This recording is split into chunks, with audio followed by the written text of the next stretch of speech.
I will now demonstrate the attachment of the muscles over the radius bone and the ulnar bone. First, I will demonstrate the attachment of the flexor muscles and then I will move to the attachment of the extensor muscles.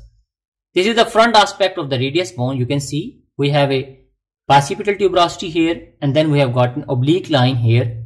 This oblique line separates the anterior surface from the lateral surface. Or we can say below this oblique line we have got the anterior surface and above this oblique line we have got the lateral surface. This whole is the lateral surface. Above this oblique line the whole area will provide attachment to one muscle, that is the supinator muscle.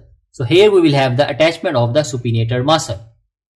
This oblique line itself will give attachment to the flexor digitorum superficialis muscle. This oblique line is starting from the bicipital tuberosity. So the bicipital tuberosity will provide attachment to the bicep muscle. This is also known as the radial tuberosity. Oblique line ends at the middle of the lateral surface. This middle of the lateral surface will provide attachment to the pronator teres muscle. This is the area of the lateral surface above the styloid process, or we can say the lower part of the lateral surface of the radius bone. This will provide attachment to the brachioradialis muscle. I will repeat, this oblique line is very much important. This oblique line will provide attachment to the flexor digitorum superficialis muscle. At the end of the oblique line, we have got attachment of the pronator teres muscle. This is middle of the lateral surface. Above the oblique line, we have got attachment of the supinator muscle. This whole area is for the supinator muscle. Oblique line is starting at the bicipital tuberosity. Radial tuberosity will give attachment to the bicep muscle. And here, over the lower end of the lateral surface or above the styloid process of the radius bone, we have got the attachment of the brachioradialis muscle. From this angle, you can also note down lateral surface of the radius bone give attachment to three muscles. At the upper part, it gives attachment to the supinator muscle. At the middle part, it gives attachment to the pronator teres muscle. At the lower part, it gives attachment to the brachioradialis muscle. Below this oblique line, we have got the anterior surface. This whole is the anterior surface of the radius bone. We divide this anterior surface into upper 3/4 and the lower 1/4. The lower 1/4, this is the lower 1/4 and this is the upper 3/4 of the anterior surface. The upper 3/4 of the anterior surface will provide attachment to the deep muscle of the thumb side. There are two deep muscles that move towards the digits. A muscle will move towards the thumb, will be known as the flexor pollicis longus muscle, and a muscle will move towards 4 digits, will be known as the deep muscle of the digits and will be known as the flexor digitorum profundus. We have two deep muscles and we have got two bones in the forearm. One muscle will come from the radial bone, one muscle will come from the radius bone. The radius bone is the lateral bone, so this muscle will be of the thumb, flexor pollicis longus. One muscle will be coming from the ulnar bone and will move towards 4 digits, so that muscle will be known as the flexor digitorum profundus muscle. So this is the flexor digitorum profundus muscle, and this area, the lower 1/4 of the anterior surface of the radius bone, is for the pronator quadratus muscle. I will explain shortly about the name of the pronator quadratus muscle. Now coming to the ulnar bone. Look at here, this is the coronate process of the ulnar bone, which has got front aspect, which has got a medial aspect and which has got a lateral aspect. The front aspect of the coronate process is known as the ulnar tuberosity. This whole area, ulnar tuberosity and this whole area of the front of the coronate process will give attachment to the brachialis muscle. Note down, there are two muscles of the arm front which move to the bone of the forearm. The two muscles of the arm front that move to the bone of the forearm, one is bicep muscle that has got attachment over the radial tuberosity, one is brachialis muscle that has got attachment over the ulnar tuberosity, over the front of the coronate process. Medial aspect of the coronate process provides attachment to the two muscles. One is flexor digitorum superficialis and other is the pronator teres. So here we have got the flexor digitorum superficialis and here we have got the pronator teres muscle. Over the lateral aspect of the coronate process, here we have got a supinator crest which provides attachment to the supinator muscle. So note down, here we have got the supinator muscle radial head. Here we have got the supinator muscle radial attachment above the oblique line, lateral surface, and here we have got the ulnar attachment of the supinator muscle, that is the supinator crest of the ulnar bone. As we divide the anterior surface of the radius bone into two parts, we will divide the ulnar bone anterior surface into two parts, upper 3/4 and the lower one part. and the lower 1/4 part. The upper 3/4 part will provide attachment to one muscle, that is the deep muscle. That is the deep muscle of the digits. Deep muscle of the digit is known as the flexor digitorum profundus. So the deep muscle of the digit will come from the medial bone of the forearm. Here we will have the attachment of the flexor digitorum profundus muscle. And here over the lower 1/4 part we have a oblique ridge which provides attachment to the pronator quadratus muscle. You can note down the pronator quadratus muscle is quadrangular shape. It has got a radial head and it has got a ulnar head. Here we have got the pronator quadratus muscle. Its location in the body is like friendship band. So this is the pronator quadratus muscle, getting attachment at almost same level from the radius bone and from the ulnar bone. Flexor digitorum profundus has got other attachment as well. From here, the attachment of the flexor digitorum profundus will spread over to the medial surface of ulnar bone. Flexor digitorum profundus has got huge attachment. It has got attachment over the front surface, it has got attachment over the medial surface of the ulnar bone, and from here, this attachment will extend to the posterior border of the ulnar bone. So this whole area will provide attachment to the deep muscle of the digits, flexor digitorum profundus.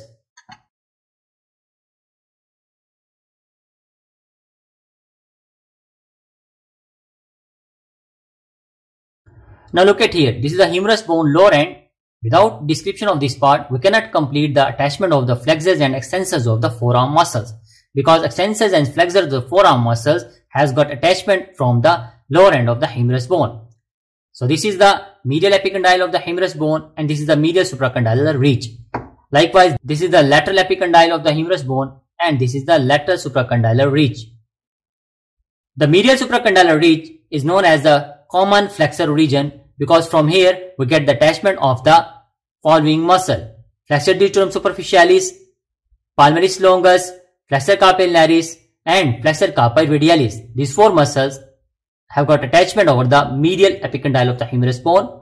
Pronator teres has got attachment over the medial supracondylar ridge. Keep in mind, pronator teres has got no attachment over the common flexor region. It has got attachment over the medial supracondylar ridge.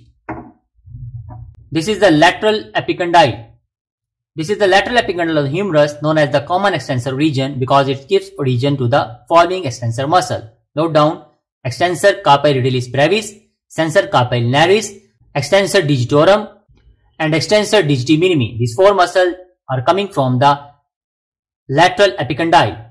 This is the lateral supracondylar ridge. The lateral supracondylar ridge will first give attachment to the extensor carpi radialis longus and then it will give attachment to the brachioradialis muscle. Note down: extensor carpi radialis longus muscle and brachioradialis muscle are not coming from the lateral epicondyle. They are coming from the supracondylar ridge, lateral supracondylar ridge.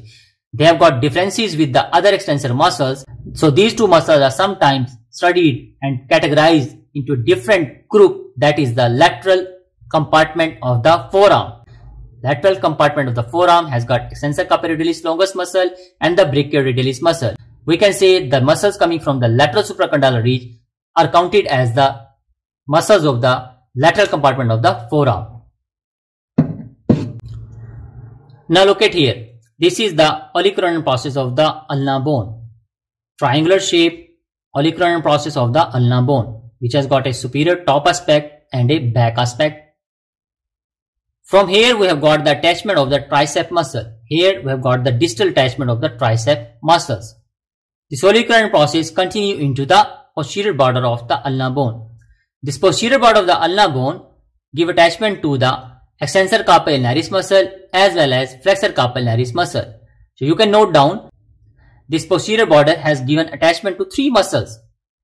This flexor digitorum profundus, then extensor carpi ulnaris and then flexor carpi ulnaris muscle. Now I will repeat the attachment of the muscles which has got more than one proximal attachment. Pronator teres has got two proximal attachment, mean it has got two heads.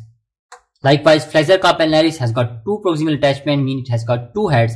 And flexor digitorum superficialis has got three proximal attachment because between the two heads of pronator teres or the two heads of the flexor carpi ulnaris, because between the two heads of the pronator teres and the two heads of the flexor carpi ulnaris, nerves passes. Between two heads of flexor carpi ulnaris, ulnar nerve passes. Between two heads of pronator teres, median nerve passes. That's why I'm going to repeat the attachment of these muscles.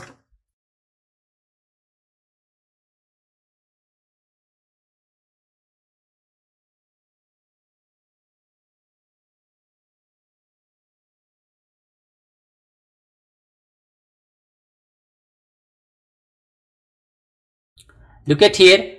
We have got pointed teres, one head over the supracondylar, medial supracondylar ridge, and the other end is over the coronet process medial aspect. These two are the two heads of pointed teres. These two are the two heads of pointed teres. Between these two heads, we will have the median nerve. Flexor carpi ulnaris muscle. Its one head is over the medial epicondyle. Here, that is the humeral head. And its other end is over the posterior border of the scapula bone here. So we have got flexor carpi ulnaris muscle. One head is over the medial epicondyle and other head is over the posterior border of the ulnar bone. Between these two heads, the ulnar nerve will pass. Now the flexor digitorum superficialis muscle. The flexor digitorum superficialis muscle has got attachment over the humerus bone, has got attachment over the ulnar bone, and has got attachment over the radius bone. Let me show you. Humeral attachment is over the medial epicondyle, ulnar attachment is over the medial aspect of the coronet process here, and radial attachment is over this important oblique line of the radius bone. So, superficialis. So, flexor digitorum superficialis has got three heads.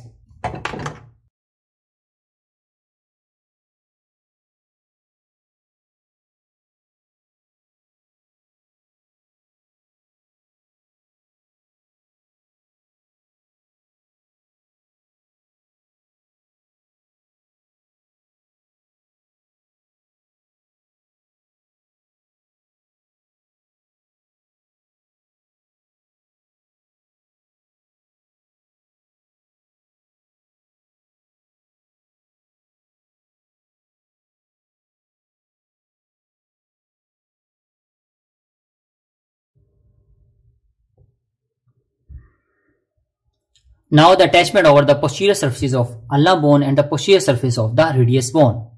These surfaces provide attachment to the deep muscles of the forearm extensor compartment.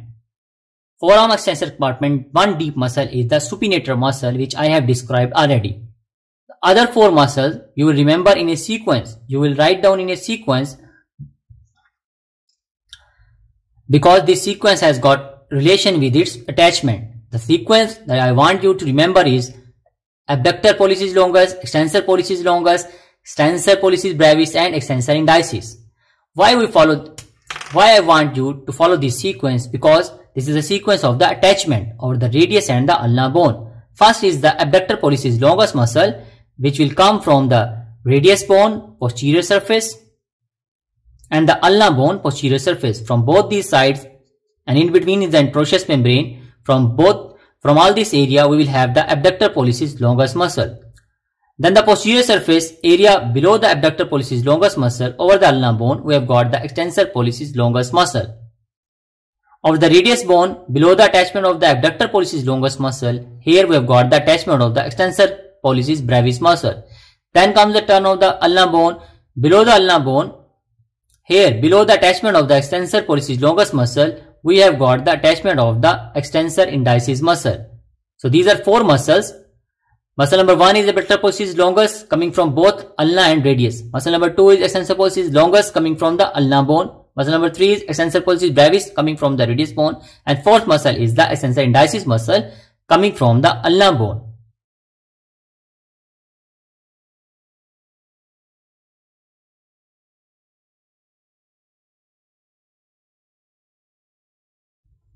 So this is all about the muscle attachment over the radius and the ulna. We have completed the muscles of the forearm front and forearm back. In my next video, I will talk about